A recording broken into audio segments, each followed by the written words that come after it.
In a previous video, I painted up a handful of MiniWargaming Dave's Ravaged Star Chaos Marines. And in the comments section, I got a lot of people saying that the paint jobs look a little bit rushed and kind of rough. And the truth is, I kind of agree. The goal for those Marines wasn't to paint them to my best effort, but instead to test out how Army Painter speed paints look over a metallic undercoat. And because I was at a point when painting those Marines where I didn't quite understand how the Army Painter paints worked yet, I admit the results were a little bit rough looking. And I thought I owed it to myself to give at least one of these Marines my very best effort. So today I'm going to be painting up a 4th Marine to complete the Chaos God Quartet. And instead of doing anything experimental, I'm just going to show you how I paint this model up to the very best of my ability. No airbrush, speed paints, contrast paints, or any other fancy tools like that. Just me, some regular paints, and my best effort to paint up a follower of the God of Excess. I started off with a Marine that is quite similar to what we used last time. This one is a banner bearer, and because I'm a little bit clumsy, I broke off its banner arm, its weapon, as well as the tips of its horns since the last time I was working with these models. But not to worry, we are working with the power of chaos here, so let's use these mistakes to our advantage. This figure is going to be a Slaanesh worshipper, the final god to complete our Chaos Quartet. So it seemed appropriate in this case to kitbash this figure to make them a little bit more Slaanesh-y. Now I just happen to have an unused pile of Slaanesh worshipper parts, so I got to work kitbashing this figure to really make it my own. I kept the banner on the right arm, but for the left arm I thought it might be fun to attach a demonic arm and maybe a custom head sculpt as well. However, because the scale of these Marines is more of a heroic 32mm and all of my Slaanesh parts are more of a traditional 28mm, I found most of the bare head options I had were a bit too small for this figure. So I had an interesting idea. Slaanesh worshippers are all about duality, but also about excess. So to represent both of these factors, I thought it might be funny to give this figure 2 heads to represent their continual pursuit of, well, excess. Maybe even to show that they're constantly being pulled in 2 different directions. I glued all the parts together with super glue and used baking soda as an activator to help form a more solid bond. And after this, the joins ended up looking a little bit too rough, so I used some epoxy putty to sculpt some rippling demonic flesh over the joins and help it all flow together a little more naturally. Once everything was dry, I gave this model my usual prime in black and a white overspray with white primer. And with all of our planning and priming complete, we're ready to start painting. I started out by painting all the parts I wanted to have a metallic trim using Vallejo metal color gold. I like this color because it's not the typical yellowish fantasy gold, but instead more of a true metallic gold. And I wasn't too careful about the application of this color because subsequent colors are going to be cleaning up the edges of the gold trim. Next up, I gave all of the gold parts a liberal wash of Reikland Flesh Shade. This gives the gold parts some shading, but also gives us some very distinct lines that we can paint around when we're applying the other colors around the gold trim. After this, I started applying the basic colors to the rest of the model. I wanted to go for a more retro look for the Slaanesh Marine, so instead of the more common purple and gold scheme for the modern Emperor's Children, I went with the more retro pink, gold, and black scheme that I found in some old White Dwarf magazines. And to complement this retro paint scheme, I thought this would be a great opportunity to use a few more colors from the Nostalgia 88 line that Warcolor sent me to test out. I applied these pretty much to the entire model, attempting to stay within the lines I had set for myself with the gold filigree. When applying these colors, I mostly just followed my heart, but as a rule of thumb, I used a lot more of the black in the recesses of the figure and the pink on the more raised areas of the figure. At a certain point, I also realized I needed a 3rd accent color to really help bring the color scheme together. So after looking around at some old Chaos models, I thought lime green might be a good accent color for the pink, gold, and black color scheme. I would later end up painting over these lime green parts with a different color, but I just wanted to explain my thought process here, so you're not confused later down the line. But you know what's not confusing? Today's sponsor, Dave from MiniWargaming. I mean, Ravaged Star Miniatures. MiniWargaming has been the standard of YouTube wargaming excellence for many years now, and it's about time they finally published their own line of miniatures. And the first faction they're releasing are called the Veil Touched, which I'm painting today, and I've also featured before on this channel. These figures are not for any game in particular, and they do have their own lore and backstories, but they happen to work very well as proxies for the world's most popular miniatures game. A few months ago, they ran a crowdfunding campaign for these miniatures over at GameFound, which is like Kickstarter, but just for games. But if you missed out on that opportunity, they now have a pledge manager running for a limited time, so you can get your hands on all of these wonderful figures if you act soon. The test models that I've been painting in these videos are 3D printed in resin, but the final figures will be cast in high quality PVC plastic. So no 3D printing is necessary, and worldwide shipping is available. I was seriously surprised at the variety of figures they have on offer there, and for very reasonable prices. However, this pledge manager is a limited time offer, so make sure to check out the link down in the description today to get your hands on your personal legion of the Veil Touched today.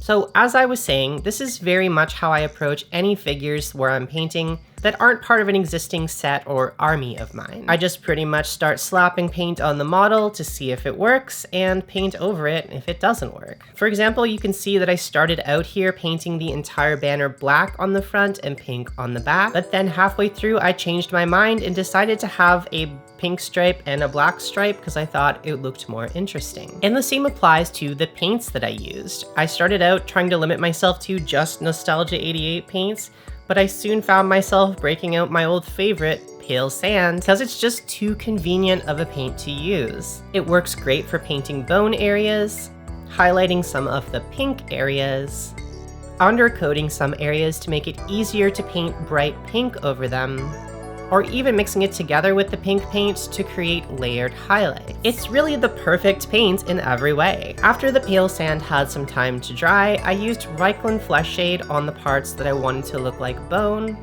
and I also used Druchii Violet to shade some of the pink areas that I wanted to have a little bit more depth or to be a little bit less bright. While those parts were drying, I was thinking that around this part in the process, I usually like to establish what the color of the base is going to be. However, one of the things I realized is I wanted this figure to have a much bigger base than it currently has. So I dug out one of my 40mm bases and just glued the existing base on top of a new base. And this is one of the things I really like about these Ravaged Star models, is that you can use them with their pre-made bases that are attached to the models, or you can use those as kind of base toppers and put them in any sort of size of base that you might want. Anyway, I glued the base together, used basing paste to obscure the join, and then let it dry overnight before applying any more paint to it. Once dry, I applied a thinned down Reikland Flesh Shade to the entire base just to give it a bit of shading and to make sure all of the parts of the model had just a little bit of paint on them so I can see where this color scheme is going. Sometimes I find it's helpful when I don't really know where I'm going with a paint scheme to just make sure there's at least some paint on every part of the model so I can see what it looks like as a whole artwork. Next up, I thought it might be fun to apply some of my other favorite paint, Fluorescent Pink, to some areas of the model to help intensify the pink in some areas. And this paint functions both as a wash, but also as a filter to give some of the areas of the model that are already pink a more intense pink, and to give some areas of the model that don't already have pink just a slightly pink hue. And while this pink ink was drying, I gave the base of the model a dry brush of Pale Sand, and then applied more of that Druchii Violet wash to some areas on the model that I thought were a little bit too intense with too much pink. At this point, our model is really starting to come together and look complete, so it's time to fuss around with needless details. Starting out with adding a brand new accent color to the figure to replace the lime green, which at this point in the process, it really wasn't working out the way I wanted it to, and I knew that I could use another color here that would look much better on the overall model. I had been wanting to use a turquoise accent color on this figure for quite a long time in the process, but I'm well aware that turquoise, magenta, and violet is kind of my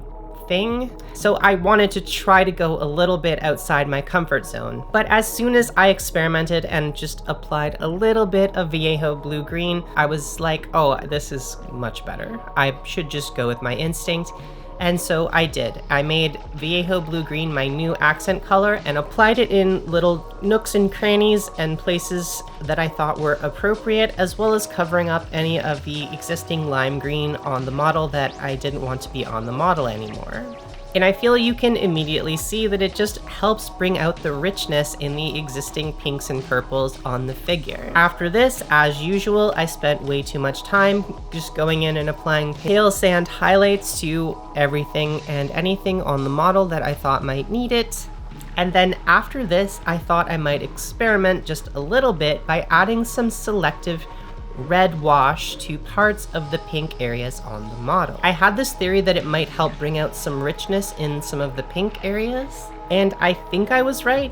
You can be your own judge of whether you think this looks good or not, but I definitely added too much of this red wash to the faces. So after this was dry, I used some pale sand and some more of that pink color to help bring back the highlights to the faces. At this point, I feel like the model is really nearing completion, but there's one thing I wanted to do before we call it done, and that is some freehand on the big banner. To my knowledge, I don't think I've ever done a freehand banner before, so this is a first for me. So don't hold it against me if this isn't my best work. I started out by roughly outlining a Slaanesh symbol with blue-green paint, using a stippling technique to do the heavy lifting for me. I definitely recommend using stippling when you're doing freehand starting out, as it makes it much easier than having to draw straight or curved lines. If you haven't tried it before, it's a great way to create freehand textures on all sorts of parts of your model, and I highly recommend it. I continued to shape the symbol using some black where necessary to help create an outline around the symbol, and once I was done creating the main shape, I attempted to stipple on some pale sand inside of the shape to add just a little bit of interest and texture to it. I thought maybe it would look cool to have some black printed details on the interior of the Slaanesh symbol, so I tried to paint on a crude attempt at a chaos symbol within the ball of the shape, but honestly it didn't really go the way I wanted, and I ended up just covering it up again with more blue-green and pale sand. After doing this, I tried to subtly create a demonic looking face in the ball instead of a chaos symbol, and I started this out by trying to contour the face with pale sand and some of the blue-green color. I then mixed a little bit of our fluorescent pink color with a little bit of our blue-green color to create a nice lavender tone, which I used to further contour the face and the Slaanesh symbol in general. After this, I used some pure fluorescent pink ink to just add little bits of interest to the interior of the Slaanesh symbol. I then mixed together some black paint with some fluorescent pink to get a black paint that would flow a little bit better, and then I used my smallest brush to paint on some little brows and eyelashes onto the demonic face, along with some rows of stylized jagged teeth around the mouth. I filled out the eyes with some pale sand and then stippled some pale sand onto areas of the face that I wanted to look a little bit more raised or highlighted,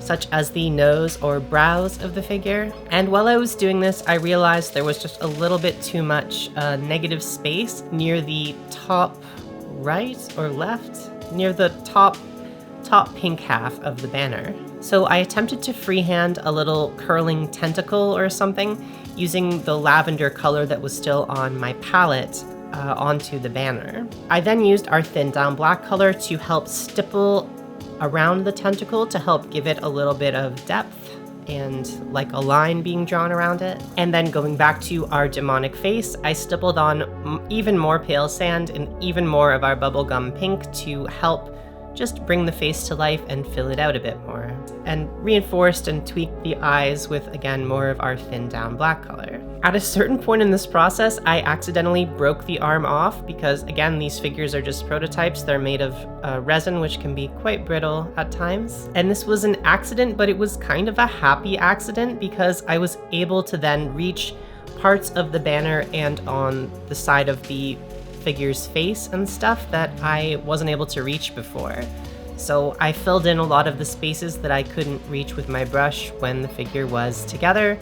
After adding lots more pink and pale sand stippling to all kinds of parts of the model, I spent probably way too long on this part. I then added an overall thinned down violet wash to the banner and some of the cloth parts of the figure to just help the fabric look a little bit more worn down and to help all of the freehand on the banner look like it was part of a single surface. After this, I glued the arm back on and the figure is basically done.